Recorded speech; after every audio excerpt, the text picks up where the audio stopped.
ప్రభుత్వ పదవులకు సంబంధించి ఓట్ అని చెప్పి ఓట్ ఎట్లా ఉంటుందంటే ఒక్కొక్క ఓటు కొంతమంది 2 ఓట్లు ఉంటాయి. ఒకళ్ళకి ఒకటే ఉంటుంది అన్నమాట. ప్రెసిడెంట్ కంటే ఓత్ ఆఫ్ ఆఫీస్ అని ఉంటుంది. కాకపోతే ప్రైమ్ మినిస్టర్, చీఫ్ మినిస్టర్ వాళ్ళకి ఏంటంటే ఓత్ ఆఫ్ ఆఫీసు ఒకటి ఉంటుంది. తర్వాత ఓత్ ఆఫ్ సీక్రెసీ అని ఒకటి ఉంటుంది అనమాట. అంటే ఫెయిత్ఫుల్ గవర్నెన్స్ అండ్ కాన్ఫిడెన్షియాలిటీ అని చెప్పి అనమాట. అంటే ఈ 2 రకాల ఓతులు ఉంటాయి వీళ్ళకి. మీ ఎమ్మెల్యేలకి అంటే బిఫోర్ టేకింగ్ చార్జ్ వాళ్ళు కూడా లాయల్టీ టు కాన్స్టిట్యూషన్ అనే ఓత్ ఉంటుందన్నమాట.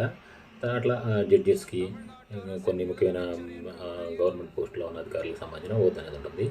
ఇకపోతే విజయ్కి సంబంధించి ప్రమాణ స్వీకారంలో గవర్నర్ ఓత్ స్టార్ట్ చేసినప్పుడు కాకపోతే విజయ్ తన స్టైల్లో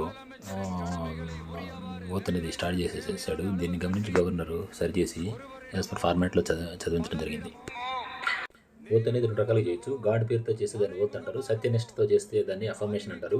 ఈ రకంగా రెండింటిలో ఏదో ఒకటి చేయాలి. అంతేగాని తన ఇష్టం వచ్చినట్టుగా ఎవరి మీద వాళ్ళ మీద ఓత్ అనేది చేయకూడదు. అట్లా చేస్తే అది రాజ్యాంగం ప్రకారం చెల్లదనమాట. మళ్ళీ చేయాల్సి ఉంటుంది.